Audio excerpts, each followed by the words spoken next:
It's time for Screen Junkies Movie Fights. What's up, guys? Welcome to Screen Junkies Movie Fights. I'm your guest host, Joe Starr, your 25th favorite Screen Junkie. Hal Rudnick is not hosting today for reasons we'll get into in just a moment. Today we've got a great show. We're talking Guardians. We're visiting the 100-acre wood. We're going to go kill a kid named Smalls in a baseball field for a minute. It's going to be a great show, not just because of those topics, but because of this panel of fighters. Let's look at them, JTE. Oh, my God. Hey. How about it? Fighting today. Hey, don't you host this show? You know what? Usually I do, but I decided to strap on the gloves, put on the old seat belt, and get in that rocket and fly it right to the moon. I just like that you host the show every week, and I don't know that you know what it is. Hal Rudnick, ladies and gentlemen. Good to have you, man. You know what? No, I'll just say one thing. In the words of Nada, as portrayed by Rowdy Roddy Piper in John Carpenter's They Live, I came here to kick ass and chew bubblegum, and I'm all out of bubblegum. Well, look, in the words of Nada Surf, you're popular. Thank you. Moving to his left, Ed Greer, ladies and gentlemen, from the Nerd Guild podcast. Hey, buddy. Hey, who goes to specific places to chew gum? All right, anyway, and what was up with the cavity search? Yeah. Saving it for the speed round. Okay. All right. I just wanted to diminish that, but I love you guys. I'm very happy to be here. I look at this panel of fighters, and I'm very humbled. This is going to be a very calm show today, unless this lady starts roughing things up. You know her from Fandom, you know her from the Schmodown. She's a killer over there. Clarke WOLFE, welcome back to the show. Hello, everyone. Thank you for having me. I'm very excited to be here. This is going to be a good one. Well, look, I'm glad this is a very, very calm show because our first round is going to be a very chill, non-controversial topic. But before we get there, how's the show work? These guys are going to be shouting about a bunch of very important movie topics, probably some of the most important things you're going to hear about, maybe this month, maybe in your life. I'll be judging them, but I'm not alone. I have help from the Dans. Dan Merle and Danielle Radford. Hey, guys. Hello. How are you? Dan, you're over there checking facts? I'm already checking my first fact of the day, Joe. What's your first fact, buddy? My first fact of the day, and this is maybe the most misquoted quote on the internet, is the verbatim quote from They Live is, "I have come here to chew bubblegum and kick ass, and I'm all out of bubblegum." There are many variations on such. It's almost like Play It Again, Sam. I think the wrong version is more popular than the one of them is I verbatim. came here to eat Laffy Taffy and engage in fisticuffs. Yes, there you go. That old yarn. That's my personal favorite. That's one on my bootleg shirt. And the voice of the people, Danielle Radford. Hello. I am back to being non-cussing Danielle because I'm not fighting today. This is Put your gauntlet away. Yeah, it's my PG-13 Danielle, and yes, I am the voice of the people. I only vote my own votes once we start getting to the speed round, but until then, y'all are going to help me by voting on the poll on YouTube. There are some really fun polls on Twitter. Please participate. Those are great, but the only one that counts for this is the one that is on YouTube. Click down to the description if you want to hear about how that works, or feel free to ask some questions in the chat because we're going to be in there monitoring it, and we can tell you how to get that going as well. Also, don't forget to tweet me any really fun things. I can't say the other thing. It feels wrong without Hal at the host, but feel free to send me anything really fun on Twitter because I'm going to be reading a bunch of those as well. Sounds good, sounds good. Send her some corgis and some dank memes. There we go. Yeah, that's right. That's it. That's right. I like this, reaching across the aisle, feels helping good. each other out. Guys, here's how it works. It's a best-of-7 game. A player needs 4 points total, both through the main round and the speed round, to win in the event of a 1-1-1 tie or a 3.0 just complete ass-kicking go into the speed round. I'll just pick who I like the most. JK, we'll do a tiebreaker round, which will not count towards the final score. It'll just count who goes towards the speed round. Secret, we chose this a month ago because the show is rigged. Guys, enough talk. JTE, I've waited my entire life to say this. Roll that sick-ass package. Prepare to die. Ladies and gentlemen. No. It's main event time.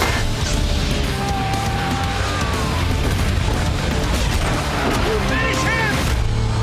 Yes! It's a solid package. Oh, yeah. Solid package, you guys. I just heard Ed just out of the corner of my ear just derisively grumble Karate Kid. I don't know what it was. I don't know the concept, but I like it. All right, guys, let's get into this. Round 1. I think the ding happened. With James Gunn out as director, who should direct Guardians of the Galaxy Volume 3? Just a real chill question to kick off the show. just really. Remember how a minute ago everybody was really calm and just happy to be here? Let's throw some of that out the window. So, guys, everybody's got some feelings on the James Gunn situation. We've been pretty loud about him on SJU. And if you want to hear a lot of those feelings, you should be watching SJU. Even for just other reasons than James Gunn, it's a great show. And if you don't watch it, what's wrong with you? Fix that. A lot of that's probably going to come out in the round a little bit. But at the end of the day, we just gotta judge you on answering the question. Who would be the best director to pick up a Guardians 3 movie? Deal? Deal. Everyone's fingers are crossed. Hal, kick us off. All right, so I'm not going to say I'm not going to go on record saying I agree with the decision to get James Gunn out of there, but I will agree to answer this question, and I am picking... Oh no, there's a verbal thing on camera. You're on board. Okay.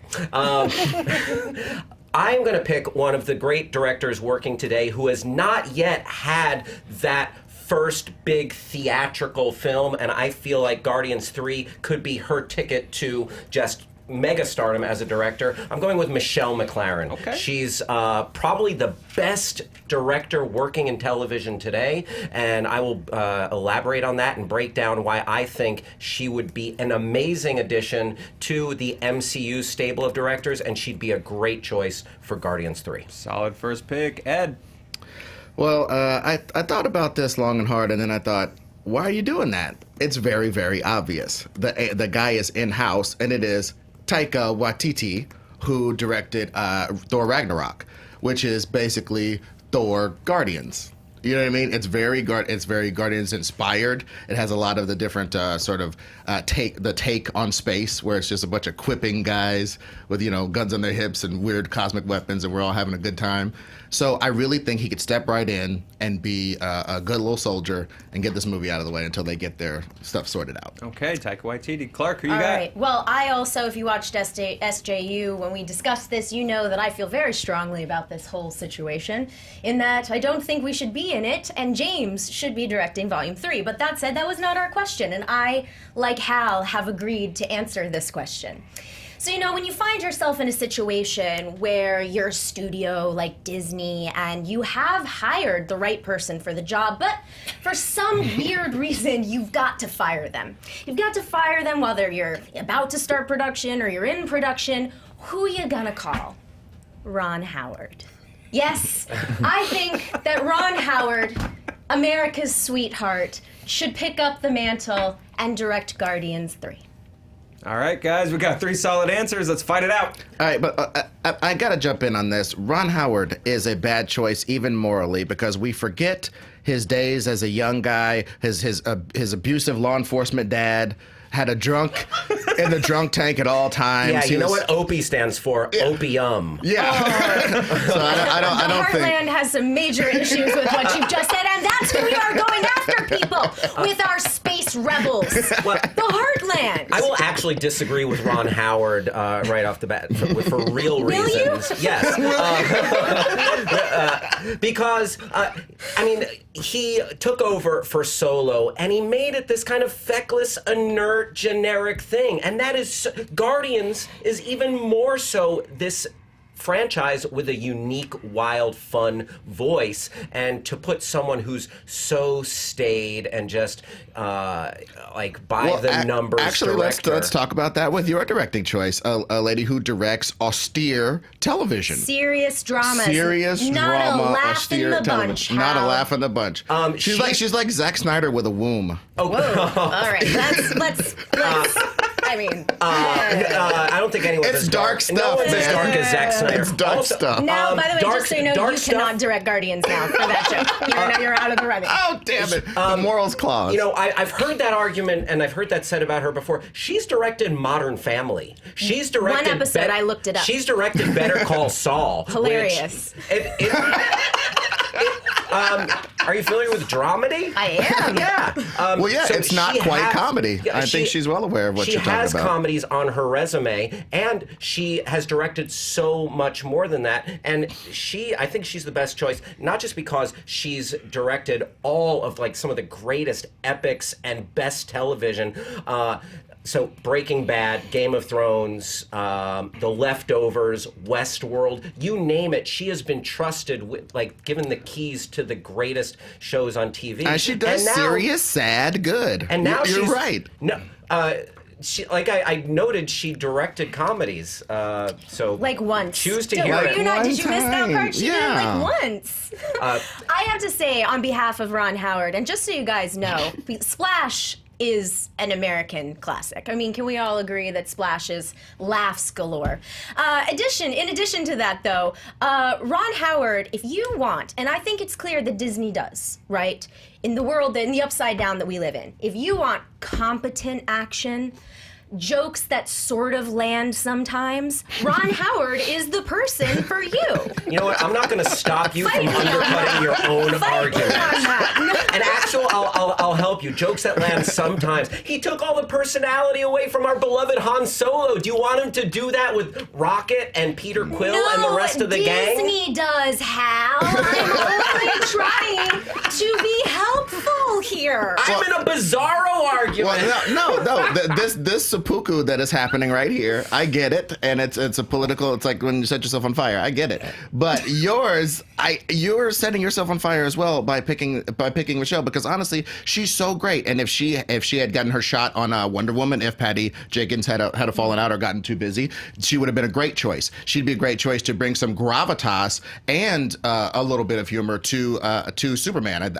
Zack Snyder with a comment aside, she is warmer. That's why I said because she's warmer than him. She's warmer than any of these DC directors, including some of the ones that are doing these other movies. James Wan even. Absolutely. She's warmer than him. And that's one of the reasons why she was let go from Wonder Woman, because they said she wanted to make it too much of a rollicking adventure, whereas Patty Jenkins kept it just a little bit more austere. Let's talk a little bit about Taika Waititi for a second, because I love me some Taika Waititi. I love him. And I think that he was the first director to really get Thor. And I think that is why Ragnarok was so special. But let's be honest, he's in Team Thor right now. When is he going to slip in and take the reins on a huge third installment The Russo of a brothers beloved were franchise? in Team Cap, and then they became Team Everybody because they're great. Brothers, you said Taika Waititi. This concept that they only have one team. team. Brothers to do this. This that's concept a different that they can only argument. work on one thing is ridiculous. Plus, that's what I'm saying. At a time. I'm undercutting that. And be successful. The Russo brothers are working on like all of those movies at almost all times. times. You didn't say the Russo brothers. Taika could as... be introduced into the fraternity of people who work on too much stuff. Plus, is Taika Waititi going to have the restraint to not put himself in the movie and be another CGI character? We already have. If he was I am in ready the for movie, he'd be Rocket to great. get a girlfriend or a boyfriend if he wants. Maybe yeah. he could play one of Rocket's love interests. A boyfriend voiced by Taika Waititi. Great. Boom. In. Perfect casting right off the I'm bizarre. just Casting, not directing. Michelle Maclaren would be great for a couple other reasons. She's working with Chris Pratt right now on Cowboy Ninja Viking, and everything seems to be going well with that, and that's an exciting project. So they're already going to have this connection. And how amazing would it be for Marvel to finally get a female director into? Hasn't been one. Anna Boden is directing Captain Marvel, but we haven't seen any woman direct Marvel films. Do we have to wait until it's only a female-centric character, until it's a Captain Marvel, until it's a Wonder Woman, to bring a woman on board to direct? Well, I don't think it's pick an Islander or a woman in a diversity off or something. I don't think that's the case. But I'm just saying, like, it's such a small percentage of theatrical films that are directed by women every year, and it's not because of any good If reason. she was hurting for work, I could understand that argument. But she's doing what she is going to do, and she's expanding all the while. And like she's starting a franchise. Why would she want to come off of a franchise she started with Chris? Because she's a director who likes to direct. But to your point, why is it, if we're going to hire a woman to direct a movie, that we have to give her the one who finds itself mysteriously vacated right now? Why can't we find the right person for that movie? What makes her, aside from being a woman, and having a vacancy that needs to be filled, the right person for Guardians of the Galaxy. Let's make it your final thoughts, Hal. I would make Michelle Maclaren and the director of Guardians of the Galaxy, and I'd say she's the right person for it because she can direct action adventure like no one else. If you watch her track record on TV, she has earned the right to do that. I would give her this open job because she has earned the right to do that by directing some of the best episodes of Breaking Bad, Game of Thrones, and also directing major television comedies. She has this relationship with Chris Pratt, and I feel like after the second Guardians film, which it was definitely a different tone. It was a little bit murky as far as a lot of the emotional stuff. I feel like Guardians needs to get back to that straight up action adventure that we had in the first one, and she is the woman to make that happen. Absolutely. Right. Ed, final thoughts?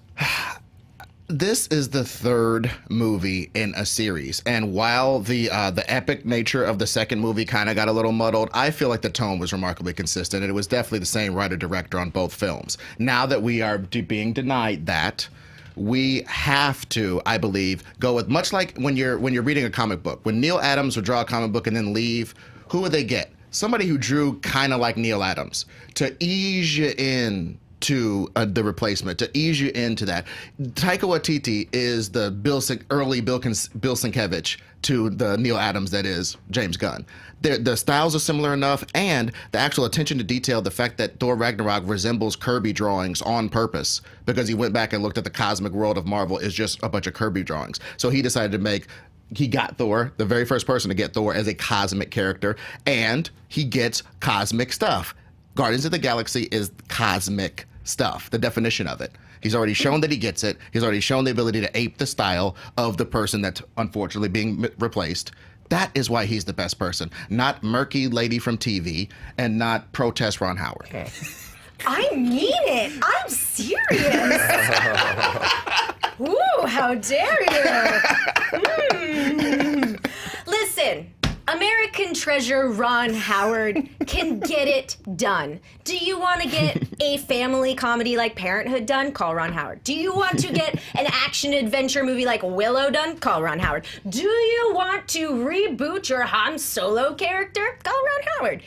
If you need to put somebody in the job who's gonna get it done, who's gonna get along with everyone, and who's gonna pay really close attention to all the things that were done before and do it mostly like that without any personality, but that's okay because that's what Disney wants.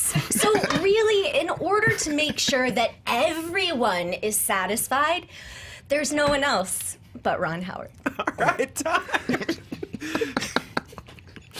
Dan, I don't know what to do yet, so I'm going to you. Yeah. What were the facts like? I mean, the facts are pretty solid. Everyone had a very good grasp on the respective filmographies of their different directors. I did do some research into whether Taika is indeed in Team Thor right now, and while he's not officially signed on, there have been reports that he's had discussions with.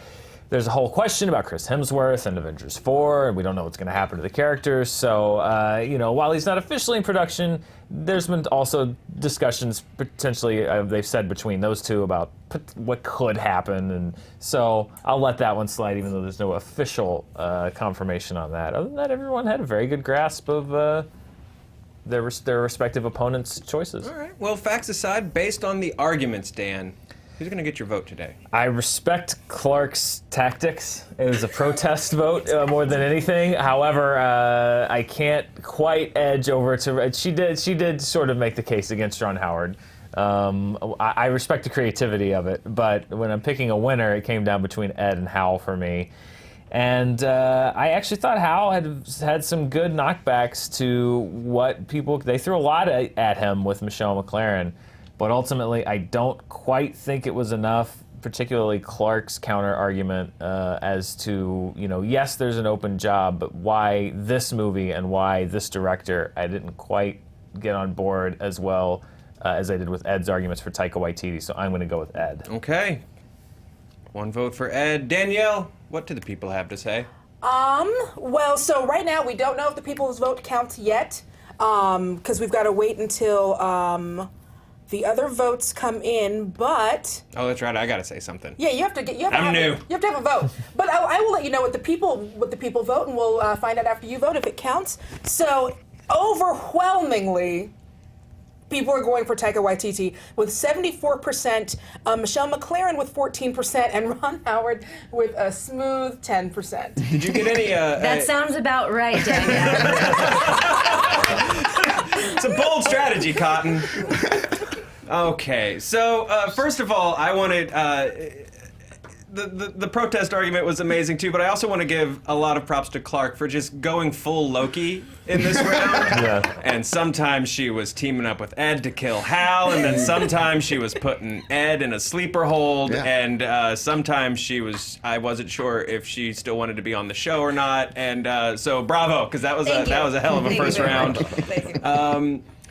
Between Ed and Hal, Ed, I loved your closing argument so much. The Neil Adams argument was phenomenal, but it came just a little too late for me. Whereas I thought Hal was really sort of staying on top of everything you guys threw at him. So my vote is Hal for Michelle Maclaren.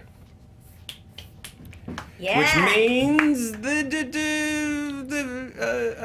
gets the 80% of point. Ed people gets the change point. their vote in the... I just couldn't remember who it was. Oh yeah. Who was it? Yeah, because you voted for I Ed. voted for Ed, and the And people voted for Ed. So Ed is our Then winner. Ed Greer gets the Of point. this Yes. round. Oh, good job. And we did get some really good suggestions for other directors. Lord and Miller was one that came up a lot. that would be hilarious. Really? Definitely coming in. Do we need to do this again? Wouldn't it be funny if they did though? Yeah, if, they the just if it's ultimate- like Charlie Brown, and they're just like, come on back. That would be the ultimate post-credit sequence to all of this bullshit. Yes. Lord and Miller, like, 100%. hey guys, what up? Hey guys, do you just want to promise in about a year from now, this same group will get together on this set and argue who should direct Guardians 3 now that Lord and Miller have been removed Yes. from Guardians 3? My answer will be Ron Howard. Oh yeah! All right. Always and forever, Ron Howard. Oh, we're about to get into it for question 2. Hey, I got good things to say. let's go to the 100 Acre Wood, you guys. Let's go. Question number 2. Christopher Robin hits theaters this weekend. What Disney movie should get a 30 years later sequel? What Disney movie should get a 30 years later sequel? Alex Trebek is retiring. I'm auditioning. Like, he always repeats the question like a second more enunciated time, and I'm just working on it. Ed, what you got? This was rough for me because if I do have a nerd blind spot, it is definitely Disney movies. But I So have all movies? seen yeah. So I watched a movie recently though, and I think it might have been one of the better movies I've ever seen. Period. And I really love it, and I would love to see a 30 years later sequel for it. And it is Moana. I would love to see a 30 years later sequel of Moana. She's supposed to be between 14 and 16. I do believe they said in the canon that she's 16 in this movie.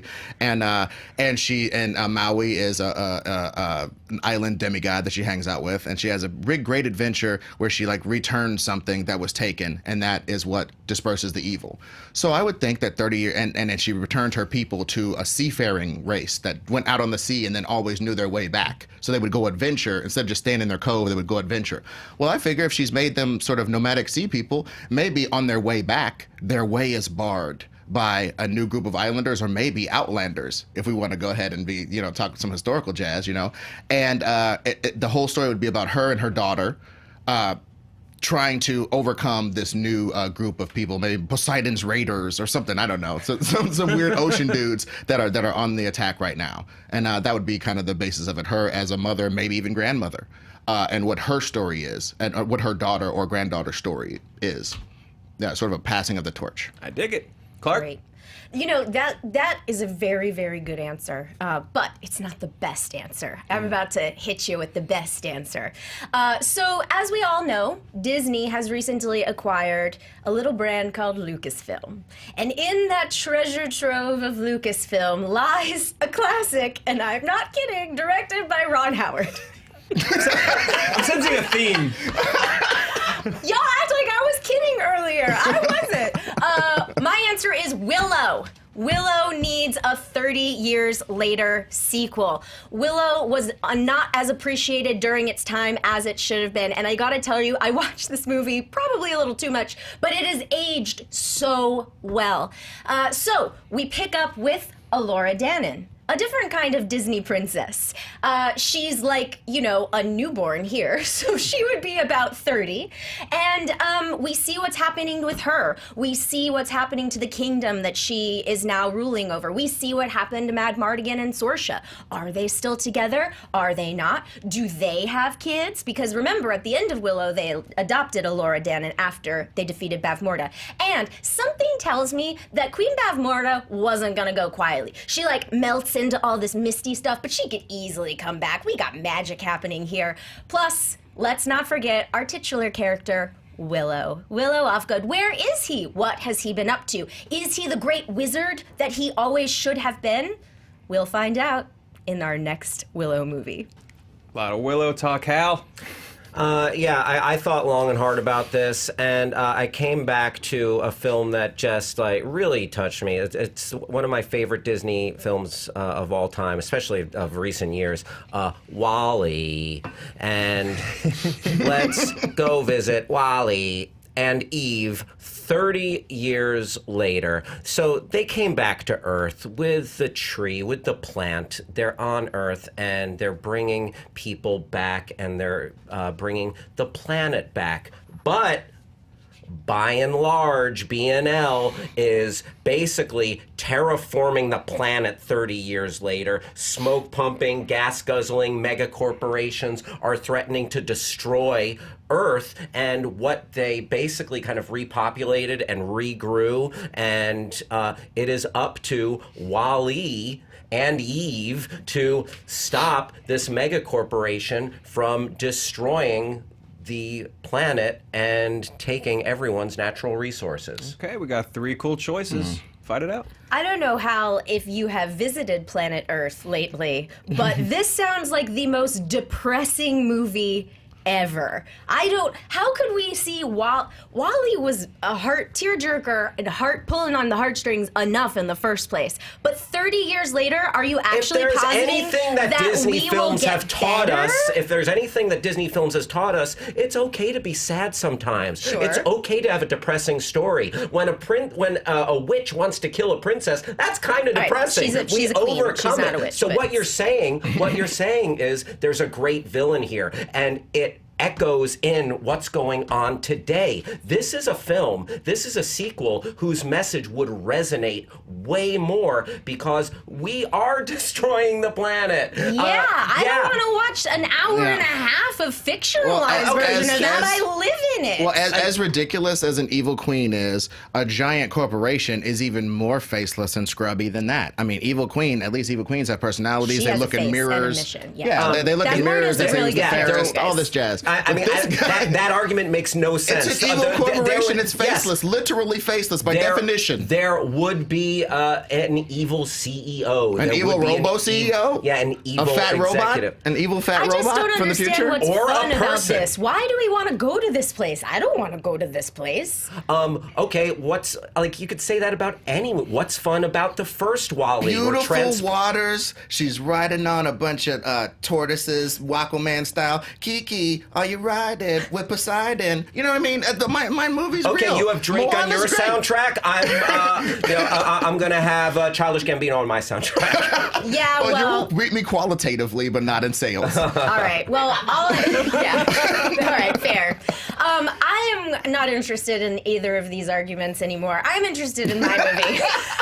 This is series. Okay, let's think about all of the awesome Your movie's original. not a Disney movie, first of all. Hal, I thought somebody might say that, and so what I would like to do is point all of you at home, Hal, if you want to pull out your phone for a second, visit Disney.com, and do you know what you will see all over Disney.com? Lucasfilm properties called Star Wars and Marvel properties.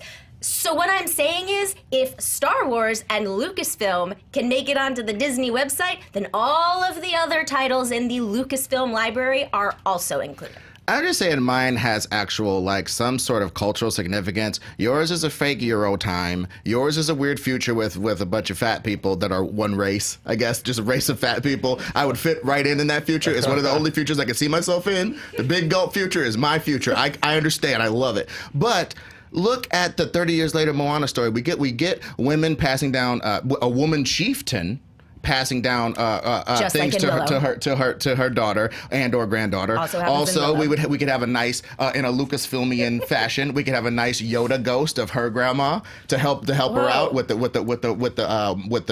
Maui stuff. We get Maui back. We get an actual movie star. I think my movie is the only one that has an actual movie star in it. All right. Well, out of all these movies, my movie is the only one that has an actual movie star that could actually open. I'm gonna make the case for good original fantasy feature films. I was looking back, doing some research for this. The 80s were chock full of original fantasy properties, and we are lacking in those imaginative, original fantasy properties. Willow was a unique and really exciting, cool story that I from not Disney. It's Disney now.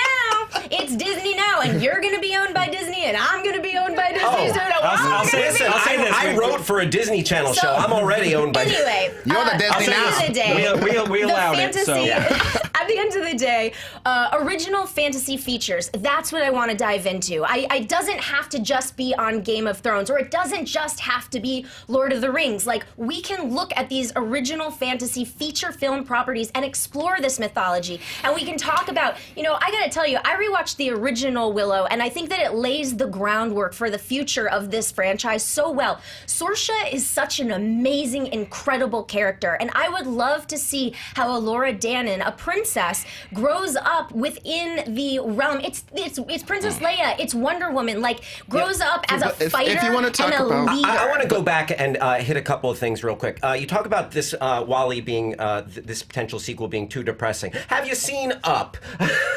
There's so many films that deal in something dark and depressing that are Disney centric. I don't want to sequel to Up either. Okay, most people would disagree with you because it's a beautiful film.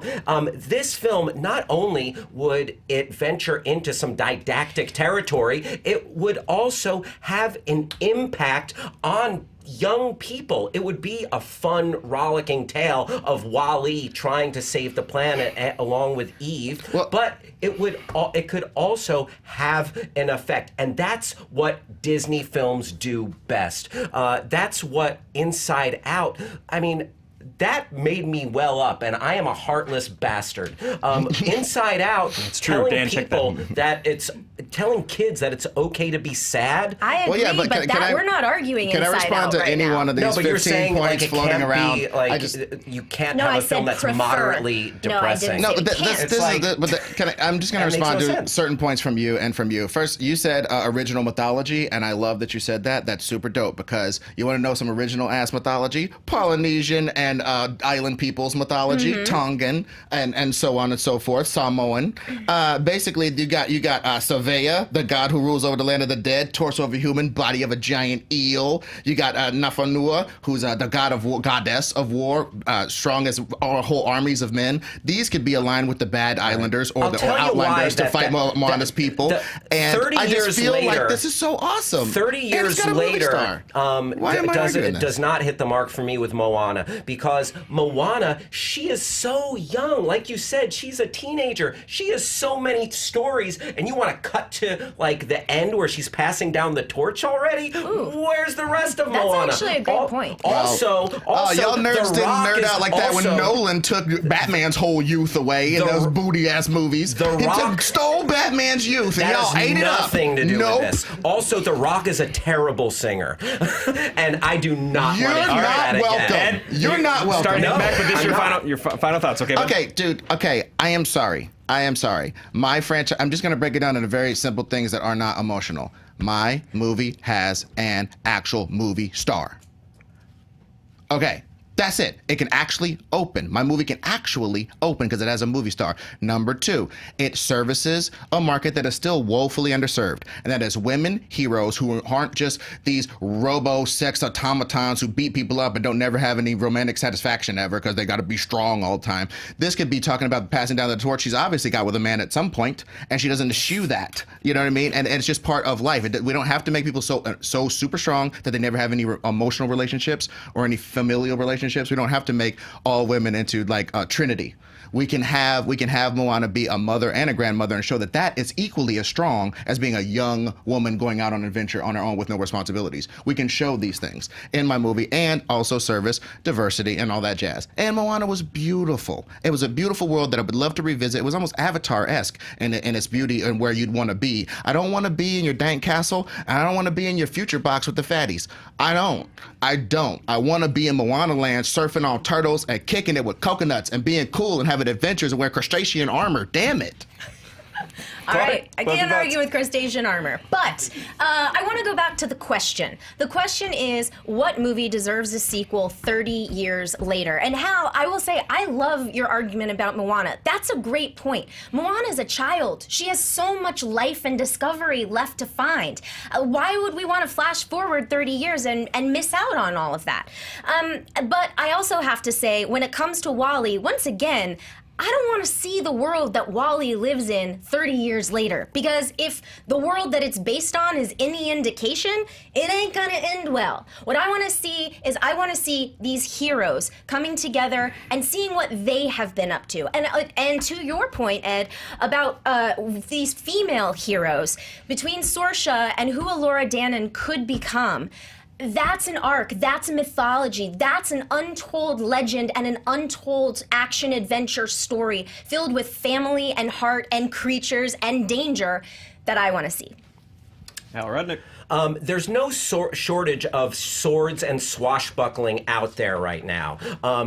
There's so many movies and there's so many TV shows, if you talk about Game of Thrones and all its imitators. Also, I am sad to say this, and I hate to say it, but I don't know if Val Kilmer is in the shape to play Mad Mardigan, and you're not going to replace that guy. And also, Ed kept talking about The Rock will open because he's a movie star. I mean, are people clamoring for Willow despite how good the original movie is?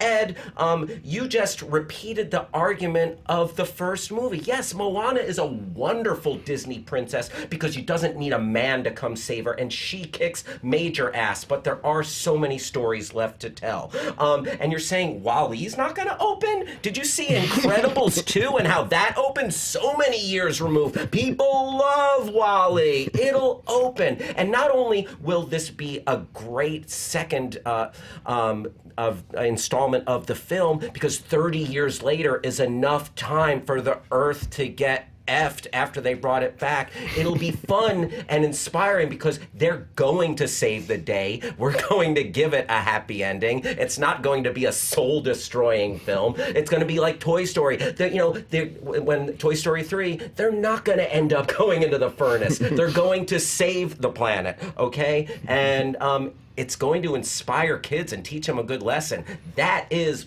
pure Disney. All right, time. Nice round, you guys. Real nice round. I'm thinking on this one. Dan, let's go to the facts real quick, and then we'll vote. Sure. Well, first of all, Joe, as an avid everyday watcher of Jeopardy, I hate to contradict you, but Alex Trebek does not repeat the questions. That would be a very long show indeed. That's true. And technically, they would also be the answers on Jeopardy. The contestants have the questions. No, you know what? You just dinged me real good. You just Jeopardy sins to me. The facts no friendships has no boundaries when it comes to facts, Joe. And that's what I've always appreciated about you, Dan. What is incorrect, Alex? According to the Disney Wiki, powered by fandom, Moana is 16 years old, so that is the information that we have on her. Ed brought up the fact of the Dark Knight Rises cutting out Batman's youth, or the Dark Knight trilogy, I should say. There has been, I've seen in a lot of the things that I've read, the resurgence, one of the things that I think a lot of people have stated that they don't like about the Dark Knight Rises is the fact that they skipped over him being Batman and he's already at the end of his career. So, but it is a hotly debated topic, I would say. I mean, it's all down to preference, but I'd say Warwick Davis is a movie star. He is in my heart, anyway. And he's also been in like all of the most highest earning franchises of all time. Yeah, right. So him and Samuel L. Jackson are like, they've got to be the highest earners. So factually, that's what I got for you. All right. Well, another super epic story where they left the character at 15, came back when he was 30. Jesus, that's a fun fact. That's just true. That's in the book. That's in the book.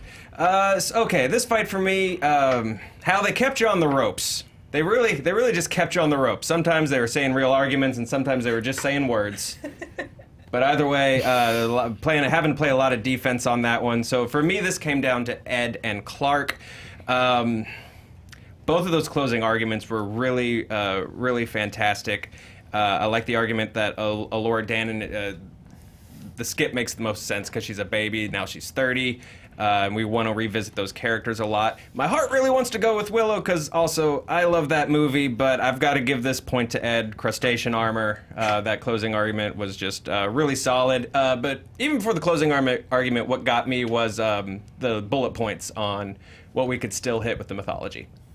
So my vote's Ed. I thought that Hal got a little bit of payback from the team up in the last round, actually, because I thought that he, for me, landed a knockout blow on Moana by talking about how she's 16 years old and you want to skip 30 years ahead to the end of her story and you're missing out on everything in the middle. I thought that was a really, really good argument against Ed's choice. So that actually knocked Moana out for me. So for me, it was between Hal and Clark. And between those two, I felt like, semantics aside, which again, it was allowed on the show, so it's allowed to be argued, I think that Clark seemed much more passionate and had a little bit more of a clearer vision about not only what her movie would be about, but the different spaces in the marketplace that it would fill. The enthusiasm, I thought, was really there for it. So I actually go with Clark and Willow. All right, we're 1-1. Danielle Radford. It's up to you and the people. The voice of the people. It was a lot closer than you would have thought. 46% for Wall-E, 29% for Willow, and 24% going for Moana. So that's a vote for Hal from the people. That is, yes. That's a vote for Hal. Yes. So that's a vote for all three of them. Yeah. You're the host. You break the tie. Oh wow. Okay. Yeah. Okay. I'm going to sort of try to take what you were talking about a little bit into account too, Dan. That pure, facts aside, arguments aside, I'll hit that sort of pure passion argument, and I'll give this to Willow. Oh! I'll give this to Clark. You'll take this round. Thank Clark you. Wolfe. All right. That's pretty great. We had some really good comments. I have to say what Billy said because it's making me laugh. Billy wrote in the chat, I love that skipping ahead 30 years of Moana is the end of her story. Yep, we all die at 46. You're not wrong. I feel it more and more every day. To be fair, we don't know what year Moana takes place in, what the life expectancy is in that year. Coconuts always falling. Who knows? Who knows? I don't know. I'd have to do some research. But some other suggestions we got were a lot of people wanted Roger Rabbit to see what would happen with more 3D characters, bringing that into those world. And also, so many people want to see Riley from Inside Out have a full-on midlife crisis. Yeah. Whew, that will be a very heavy movie. Yes, it would. And now I'm just broken, and we're not going to finish the show. Death comes from us all, Riley. But not yet. Not today. All right, guys. Let's hit round 3 here, shall we? The Sandlot is getting a prequel. Your question, why?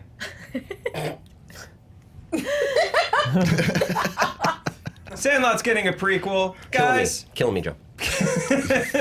Pitch the most unnecessary prequel you can think of for any movie.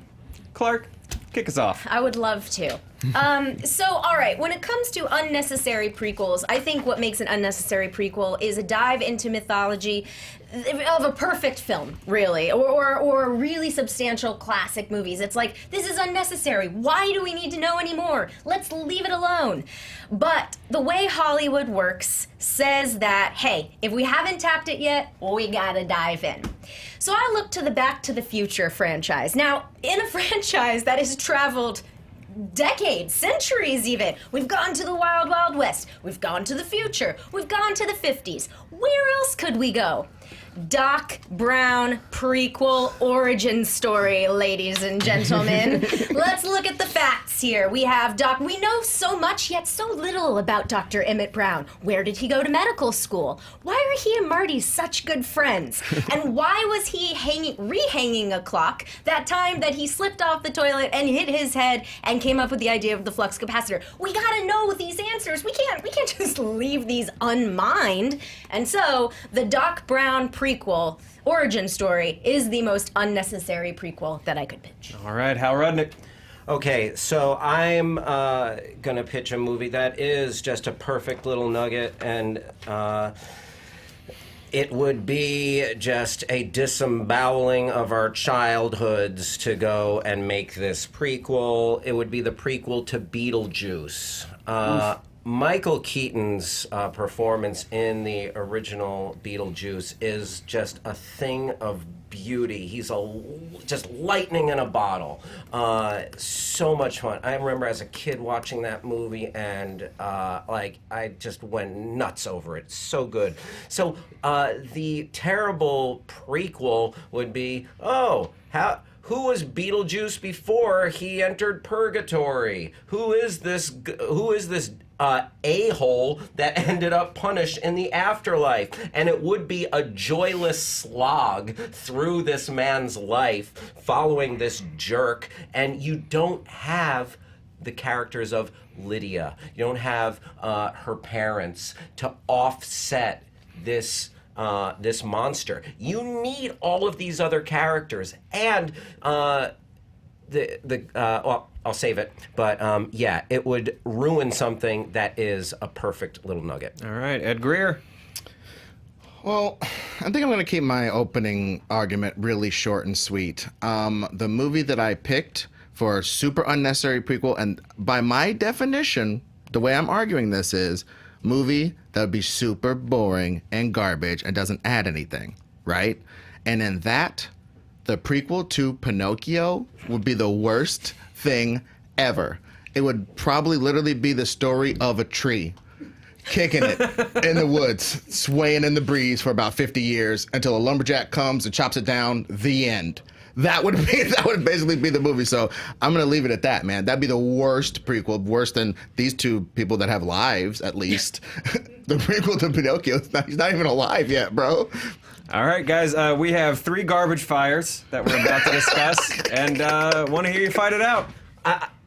Clark, I would say, you're fatally flawed right out of the gate, because Back to the Future has proven that they can explore its own mythology, and they could go here, there, and everywhere and have a great time. One of the great trilogies of all time. I don't care if, people I don't know, they're not all great movies. They're all fun movies. That universe has proven to be so much fun. More Doc Brown. I feel like that's the only palatable way to get Back to the Future,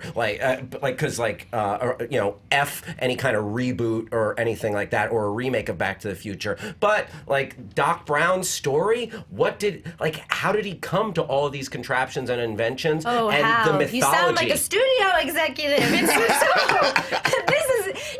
I'm just saying it doesn't make sense, because Back to the Future has been explored here, there, and back again, it's worked. I actually think it makes perfect sense, because the question was about unnecessary prequels, because we are looking at a movie like The Sandlot and mining the things that happened before the kids went to the Sandlot.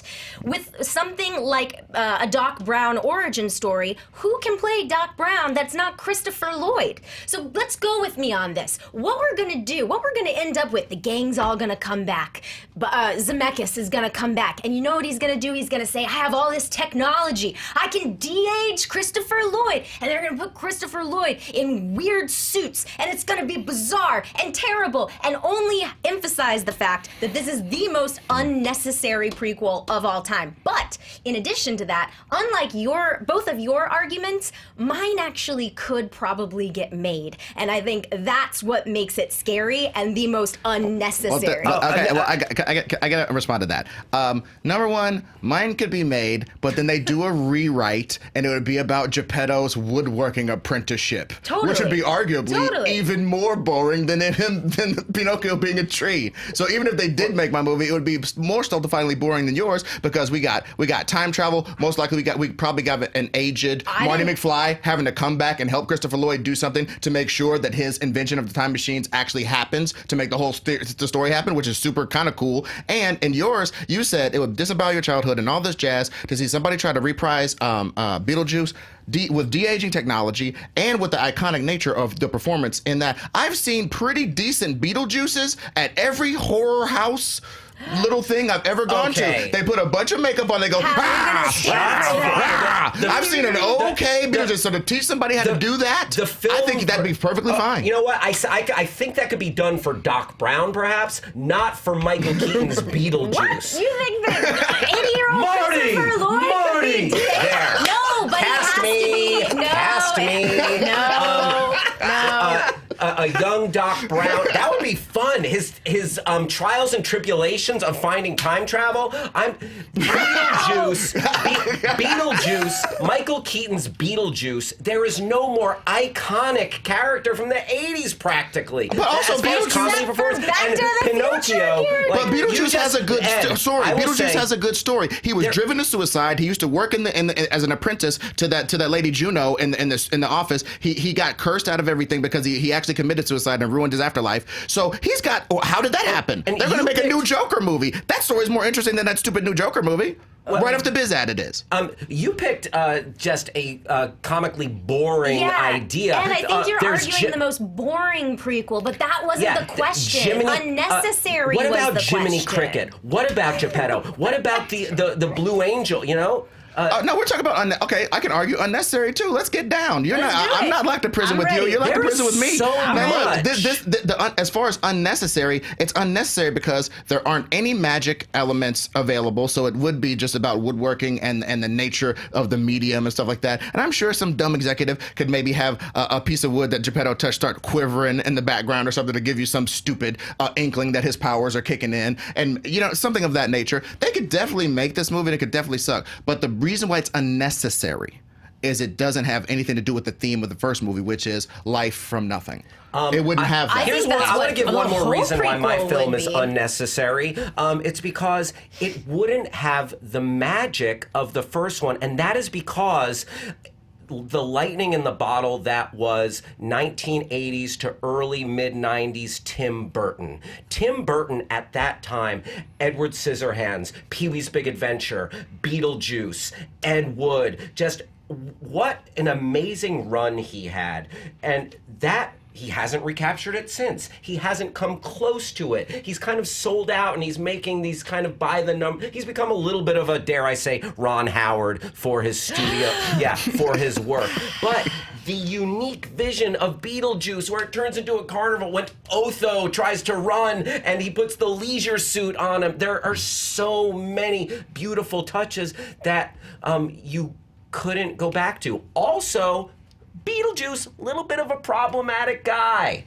How are you going to be able to see young Beetlejuice when you have to take the teeth out of we're in the grand age of trying to demystify evil old white dudes or whatever, like trying to get back to what happened to you. Because there's always some reason when it's an evil old white dude. There's always some reason. With other people, they're just evil. But when it's an evil white dude, to be like, the guy, what happened to you? What trauma caused you to be such a piece of garbage? And that's what they would love to explore with Beetlejuice. To go back to see what drove him to suicide. To go back to see why he has this unique relationship with the afterlife. Yeah, I'm not totally sold on the evil old white dude. The Joker is literally an evil old white dude. What are we talking about? And we want to go see his origin because it's interesting to see how he got to where he got.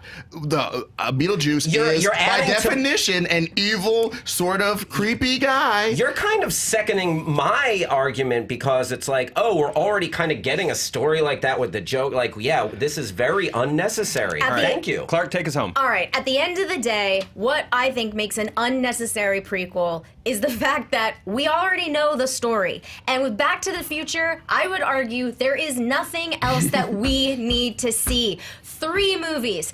So many timelines.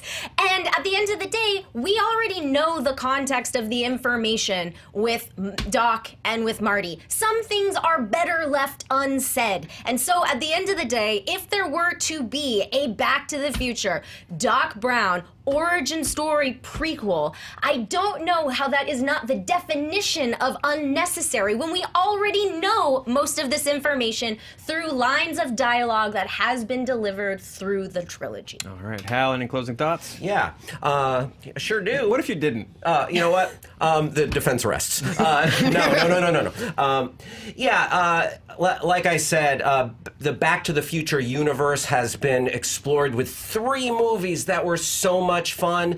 If you kept it canon and did not do like a full-on like reboot to kind of just ruin everything and make a bad version of a good movie, that could be a lot of fun, and that's worth exploring.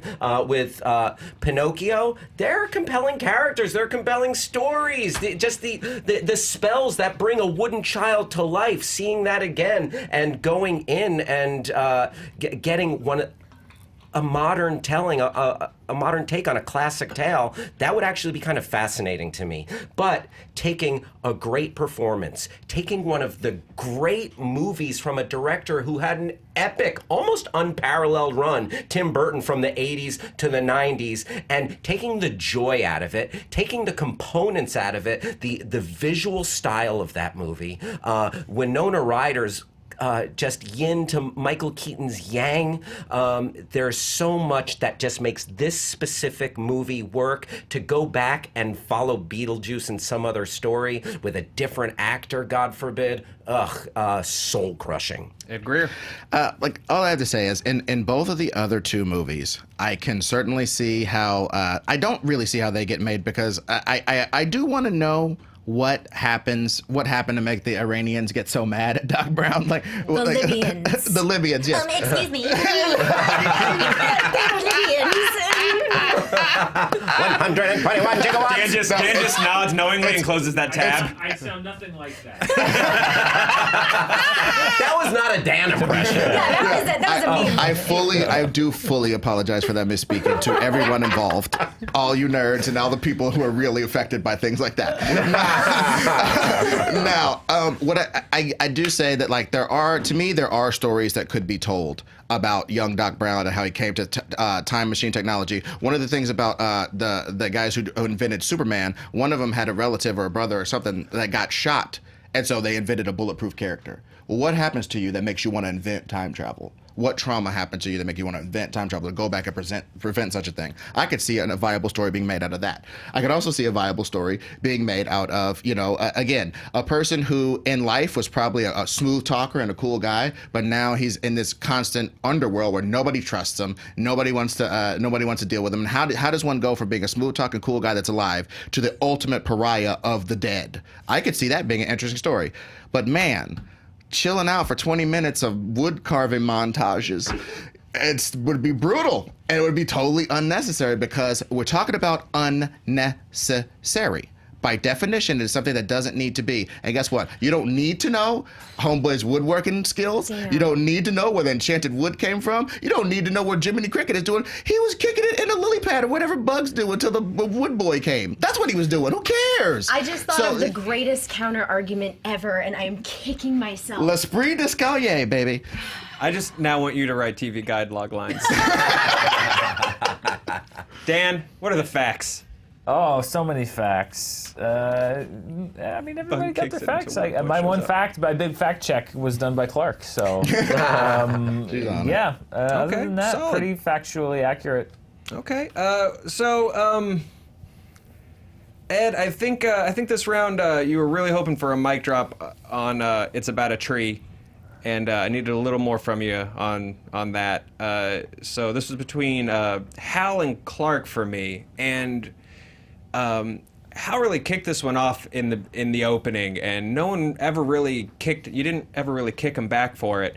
The idea that Back to the Future has fun. Playing with its own mythology and being very meta, so it can explore those stupid trivial things that in maybe a Star Wars setting might be pretty trivial solo, but in a Back to the Future movie can be grounds for some fun and shenanigans. And then just the sentence, oh, and then you twisted that Joker counter really well. The fact that this makes it even more unnecessary because we're getting the Joker movie. And then just the sentence, what about Jiminy Cricket? Which you really said like you meant it. So my vote is for Hal Rudnick this round. Thank you. Dan? I think sometimes movie fights is about what is said, and sometimes movie fights is about what's not said. And Ed literally pitched a movie that was alternatively about a tree growing in the forest or a guy working in a wood shop as an apprentice. And nobody, like Hal, like sort of challenged him on it a little bit at the end, but like other than that, it was all Doc Brown, Beetlejuice crossfire. And Ed, by the way, I thought had great arguments to both of them about what could be made of a compelling movie. And I mean, he pitched a movie about a tree growing in the forest. That's the most unnecessary movie I've ever heard in my life. I have to go with Ed. Okay. I have to go If with Ed. Geppetto was played by Nick Offerman, I would watch that movie. Yes. Nick Offerman, yes. If you'd fought Joe, but you know. No, I'm just in the host chair today. Danielle, the people need to save us. Well, the people are going Pinocchio 48%, Beetlejuice 28%, and Back to the Future with 23%. There were some really good pitches on Twitter. One of them was by @ForensicChick. _chick, CHIK. Most unnecessary prequel before the original Ghostbusters. Just watching Egon, Venkman, and Spengler performing research at the university. None of the experiments work. Taking notes, filling out grant applications. Just a movie about academia. Boring. And then another really good one that I liked was @ChainsawCat19. We do not need a prequel to Jaws. It's just a town that's been having a chill, uneventful summer for years. That was my number 2. Just so you know, Jaws was that was my other choice. But you know what the counter argument I'm kicking myself for? What drives a man to want to make a little boy? What loss? What Yeah. Can we time travel? Can we Dr. Brown back like 20 minutes? And Nick Offerman is going to bring such gravitas He's gonna to that He's role. gonna win so many Emmys. Yeah, like was Geppetto cursed with like impotence by a witch? Or what happened to his son that he already had? And I didn't know there was this much energy for Geppetto knowledge. I think we're onto something. I think we're onto some kind of zeitgeist. But meanwhile, Ed, you get the point. That was brutal, guys. Which means that was great. Ed and Clark, you will be going into the speed round. Hal Rudnick, sir. That was a hell of a fight. You know what? I left it all in the field. Hope you feel good, man. Hope you feel real good. You know what? Hey, I feel nothing. No, man. What about Jiminy Cricket? Yeah. Was the best You sentence did say that like you you've said meant in it. ages. That was great. Okay, so we'll be going into the speed round. Hal will be checking in with you with your for your thoughts, but then Danielle, you're losing the will of the people in this one because we got to get moving because it's the speed round. Am I saying that correctly? You are I don't know. saying They that- just put me in the chair, didn't tell me how the show works. You are saying that correctly. Now I have my own opinions, and I hate it. Perfect. Okay, yeah, that's a lot of pressure. That is a lot of pressure. All right, guys. First speed round. Again, player needs a total of 4 points. So, Ed, you need 2 more points. Clark, you need a slightly more math amount of points to beat Ed. Same rules as apply as before, as they always have. Whoever answers first will respond first. You get 20 seconds, 20 seconds, 10 seconds, 10 seconds. You guys have done this before. You're old hands at the old speed round. You guys ready? Yes. Let's do a little speed round. Wanna do a speed round? Question number 1. MoviePass remains defiant in the face of its financial troubles. What movie would you never watch again, even for free? Max Payne with Mark Wahlberg. Brutal.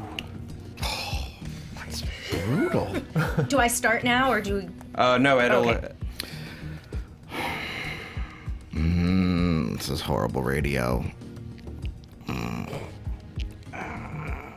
watch again. I'm dying. Not a film.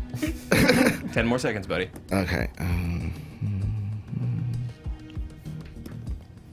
It's an empty thread. I don't know what happens. Finding Forrester. Not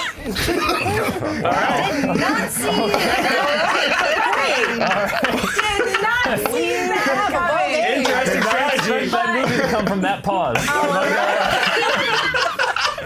All right, we got an interesting ball game. Clark, you answered first. Sure. Dan's on time, and you were going ahead with Max Payne. All right, so Max Payne, I went and saw on the worst date of my life. That was the only date.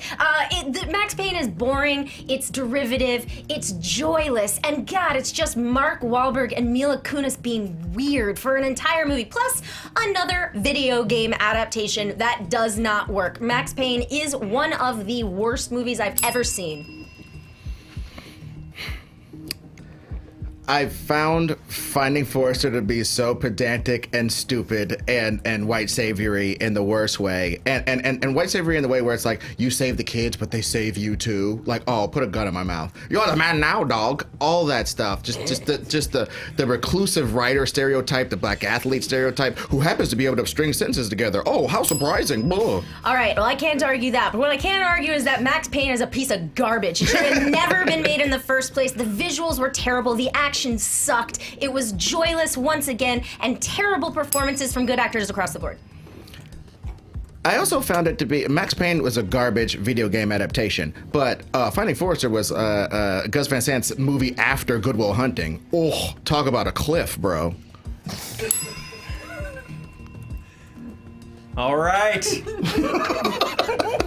Watch me discover how the speed round works in real time. Dan, are there any facts? No fact checking in the speed round. Perfect, no facts buddy. in the speed round. Hey, yeah, No it's facts. all fiction and garbage. Dan, who'd you vote for? Man. Do you have a vote in the speed round? I'm falling apart. I do. Joe, you said If only you had the over there host every of week and Dirty watch Fight the sitting show. right next to me. How is that helping at all? It's so funny. Now it's just a bit. I'm having a good time. Or am I? That's the fun of me. Dan? Wow, it's very difficult. They both seem to hate both of those movies a lot. I've got to go with sheer volume, not loudness, but number of things on this, I suppose. So I would go with Clark. I think between the two of them. Okay, solid. After solid Sean Connery impression aside, yeah, I gotta go sheer volume on that guy too. That point goes to Clark. You are not yet tied. You are! Holy God! All tied up. Great All moment in tied up. sports. Great moment in sports. Ooh, 0-0. Now it starts. Oh boy. Speed round question number 2. 2001: A Space Odyssey is coming to IMAX, and Rebecca Ferguson was just cast in the sequel to The Shining. What is the best Stanley Kubrick movie? The Shining. Full Metal Jacket. Okay, we got a ball game. Clark. All right, so The Shining is a movie that not only is now critically revered, but it also it features great performances. It's a movie that stands on its own. It's very separate from the source material, but it is truly Kubrick's take on an iconic story, where he was able to make that iconic story iconic in his own way. But that's just the thing. He did take something that was super great on its own and made his own kind of twisted, very popular, but twisted version of it. Whereas Stanley Kubrick worked directly with the screenwriter a lot to craft the story of Full Metal Jacket. It's even broken down into 2 acts. One act is base camp or boot camp, and the other one is the actual war. I found that to be a tremendous device. If you have read the book The Shining, which I have, it is Stanley Kubrick's The Shining basically only shares the name Torrance in common. It is truly Stanley Kubrick's movie, and that is why it is his greatest movie. It doesn't even need the source material. I would argue that coming into a genre as packed as Vietnam movies and making one of the standout ones, to my mind, the standout one, is a remarkable achievement by a person, especially later in life. I can't believe no one said eyes wide shut. Fidelio. Hal, 10 seconds on eyes wide shut. Go. Oh, there was so much nudity. The masks were sick, and you got to see actual lovers. Time. Hal gets the point. Actual lovers. For one, this is a ridiculous speedrun question. I feel like this is one we definitely go back to and title an episode after, because God. Duh, they're just made of seat. You know, I thought the interesting thing on this one was you guys sort of having an adaptation battle, which I thought was really interesting. The argument that he took something completely and made it his own, versus Ed getting into a couple more specifics about, you know, sort of being a standout Vietnam War movie, and then talking about the time split device a little bit. I'm gonna give this one to Ed. Dan?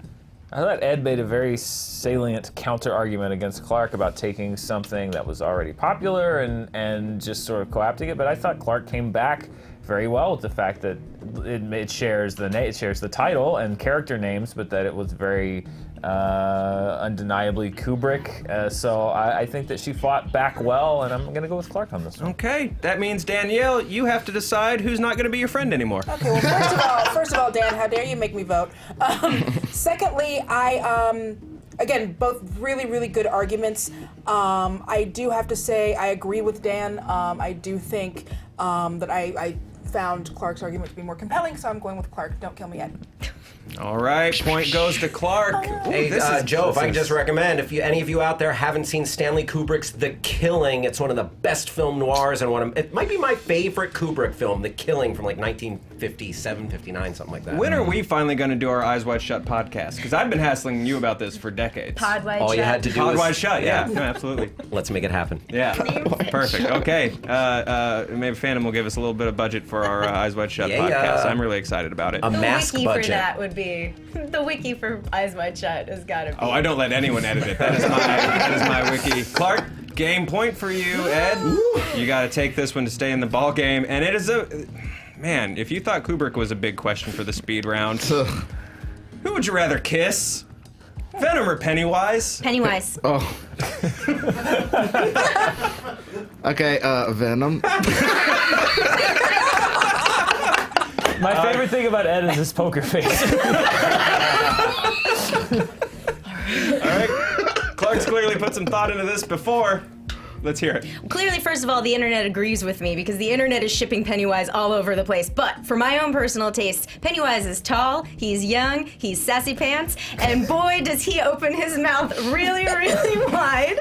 So clearly, he would be really fun to date. And make out with and kiss. Because that's the question. Well, it's really hard to make out with somebody when you're trembling in super fear of them. Whereas, I know good old Eddie, and we have a good rapport. And he gets that black suit on, and he gets that tongue working. That Venom tongue is an iconic comic book tongue. It's the Gene Simmons of the Marvel, and he works it around, and I know it feel good. And it's an alien life form. I'm engaging with alien life. I think at the end of the day, this all comes down to preference. You are talking about a lot of tongue action, but Pennywise drools. He's got a lot of moisture there, and he's got like a lot of jaw action. So for me, I want to make out with that guy. Yeah, but I'm only gonna deal with the one row of teeth. I feel like Pennywise has multiple rows of teeth, depending on how scary he's trying to be at the point to eat your fear. And I think he'd be poking you while he's kissing you to make you scared, so you can eat and kiss at the same time. Whereas. You know what? I'm sad I wasn't hosting when, like, the dopiest question we've ever had. Oh my God! And amazing. First of all, a hand for our fighters. We're asking the important questions. Yeah. I love that we went from best Stanley Kubrick movie. Right? Who would you make out with, Pennywise or Venom? To this. I'm just happy I get to say what that mouth do for the second time on this. Absolutely. In what world? And this is why I like Screen Junkies, honestly, you guys, because we can start with a big James Gunn conversation at the top of a show. Yep. And then make our way here. So really this came down to moisture versus rows of teeth for me. And, man, we've got the. I think it was a ding against you, the Gene Simmons tongue of the Marvel Universe, because then that made me think of kissing Gene Simmons, which I don't want to do necessarily. So I got my vote is Clark. Dan. You both took it so personally, which I love. Yeah. My Way to fight this. The kinship. I don't know why I love Ed's kinship that he feels with Venom and how that would inform making out. That put it over the top for me. I have to go with Ed. All right. Danielle? Oh God. Thoughts on kissing? Okay. But both really great arguments. I didn't, Clark. You kind of sunk yourself with a lot of moisture. Personal preference, baby. Personal preference. I find that it's typically, unless you're doing that scene from Cruel Intention, no one wants the spit to come from one to the other. So It's a good I have scene. to go with Ed. You picked right, even though we both wanted the one that I got. You definitely picked right in hindsight. You both won, but Ed gets the point there. Tying you guys. There are no back losers up. in that There round. are That's true. There are absolutely no no losers losers in that in this one. one. Public one. I appreciated most that you guys were both in very committed consensual relationships with With our Pennywise and partners. Venom. There was a little background on each, and I really appreciated that. Hey guys, let's find a winner to this sucker. Oh my God. The Daily Beast recently ran a story about an ex-cop who, did you guys hear about this? Who allegedly stole over $24 million from the McDonald's Monopoly game. And Matt Damon and Ben Affleck have already optioned it for a movie. What other ridiculous bonkers news story deserves big screen treatment? Oh, Stormy Daniels. Okay. Big, crazy story that deserves big shit. This is what we call a callback. Lord and Miller being fired from Han Solo. All right, Ed. Okay, what did I say? No, okay. Okay, Stormy Daniels, number one, it's a great part for an actress. We love these great parts for actresses. She should have almost every line in the movie, should be in almost every scene. We could talk about the Madonna and the horror complex that this country has, the fact that we shunt people off into little boxes, the fact that she's supposedly just some hooker, but she has the access to all the halls of power. She's gonna bring down a president, conceivably. What we love as audience members is behind the scenes Hollywood stories. We like to see the true gossip that we see on the big screen. And it is a tale of failure. It is a tale of success. It is a tale of trouble. And it is a tale of corporate greed and too big to fail, except with movies and our favorite franchise characters. I see this movie as a combination between Aaron Brockovich and All the President's Men. You know what I mean? Just a real crusade, a woman who's forced into a crusade because of the evil. What's wrong with your story is we don't know how it ends yet. So at the end of the day, this could be all for naught. He could get away with it, and nobody wants to see that movie. Damn, Aaron Bell gave up. Think. Aaron Brockovich and All the President's Men. I like If that. it goes that I like way. that. No guarantees, friends. Clark Oh, Wolf, yeah. very confident, left those 4 seconds on the board. Dan, you got some thoughts? Yeah. I think that it came down to it's very difficult. Came down to Clark and Ed for me. It's definitely between Clark Really and Ed. In the game of inches, I'm going to have to give it to Clark did bring up a good point, which is that we don't know how the story ends, and it may not make for a good Hollywood story. Either way, you just don't know if it's going to be a satisfying conclusion. So I'm going to go with Clark on this one. Okay, all right. Okay, so this one again was sort of a rule of moisture versus rows of teeth for me. You're gonna start saying that all the But time. yeah, I found a line. Hey, it's a terrible line. Both of you guys had amazing opening arguments. I thought both of those were absolutely fantastic. What it came down to for me were the rebuttals, and sometimes in movie fights it's just about getting those specifics, and Ed painted a really good picture with that Aaron Brockovich versus All the President's Men, and Clark, much like I think the tree mic drop, I think you sort of tried to sort of drop a little prematurely on the story isn't over, so I got to vote for Ed. Danielle? we're stressing you out a little bit again. How dare you all?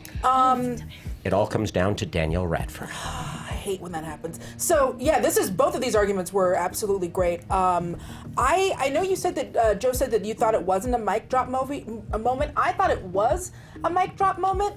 Just saying, because we don't know how it ends, and this could all end in a fizzle, and then that doesn't make for a great movie unless you have to like make something up or make up an ending. And so for me, that pushed it over to Clark. All right, Clark, you take the round, which means Clark, you take the episode. Hell of a fight. Guys, we covered a lot of ground today. There and back. We made out with monsters, both of us. Yeah. Voluntarily, I guess. Yes. We covered some terrible prequel ideas. Heck of a show. How you feeling? Oh, pretty good, pretty good. You got back in the ring? Oh man, it was super fun. I had fun fighting against these two. They really brought it, and you know what? What can I say? It's the competitive juices right through me. Oh yeah, I'm just excited about our Joan, podcast. nicely done. Thank you for steering the ship amiably and with a deft hand. We're all about to crash. Dance. Thank you guys so much for doing what you did. Of course. Yeah, thank you so much. Also, I do have to mention one person for a movie based off of a headline said they should do a movie about the Fire Festival, and I can't get it out of my brain. Yes. And Lonely Island should produce it. Yes. Yes. Yes. That- 100%. Yeah, that is the Absolutely. right answer. I think we should do a movie about Tan Mom. Anyone remember Tan Mom? I forgot about Tan Mom. Tan Mom. Hashtag never forget. Also, I just want to throw in, follow me on Instagram at Hal Rudnick. I'm posting asking a lot of dopey movie questions on there, and on Twitter at Hal Rudnick. And if you live in the Southern California area, I believe you're running up on the 10th anniversary of a little thing you created called the Tournament of Nerds. Oh, sir. heck yeah. On Saturday, August 18th, the Tournament of Nerds, which a lot of people in this room have been a part of, and I would love to have more of the people in the room who haven't been a part of it be a part of it. Joe Starr is always hilarious whenever he does the Tournament of Nerds comedy debate show at the Upright Citizens Brigade in Los Angeles, midnight, Saturday, August 18th. One of my favorite things, 10 years, congratulations, Thanks, sir. That's a brother. rare thing in this town. 10 years of that show. Ed Greer, my dear friend, where can people find you on the internet? First of all, great battle. That was super awesome. I want to show humility in defeat. Also, follow me at Ed Greer Destroys on Instagram and all the other socials, Twitter, all that. And please check out my podcast, the Nerd Goat Podcast. It's definitely a good time. It's a deep dive on people's favorite characters, their nerd greatest of all time. That's so it's like we talk to people about why you like X fictional character, and it gets deep, and it's a real psychological journey, and it's a good listen. And we're 5-star rated, baby. Wow. So yeah, check that out. In this town, rare thing. Clark Wolfe, congratulations on the win. Thank you. Where can people find you online? You can find me at Clark Wolfe, Clark with an E, Wolf with an E, and you can find me at Fandom with these guys doing all sorts of fun, cool entertainment stuff. And thank you guys for having me. This was super, super fun. I had a great time. Absolutely. No, this was a fantastic show. Dans, thank you guys so much. Billy in the booth, JTE, you guys for watching at home. Thanks for joining us. We will see you next week. As Hal Rudnick says, bye-bye.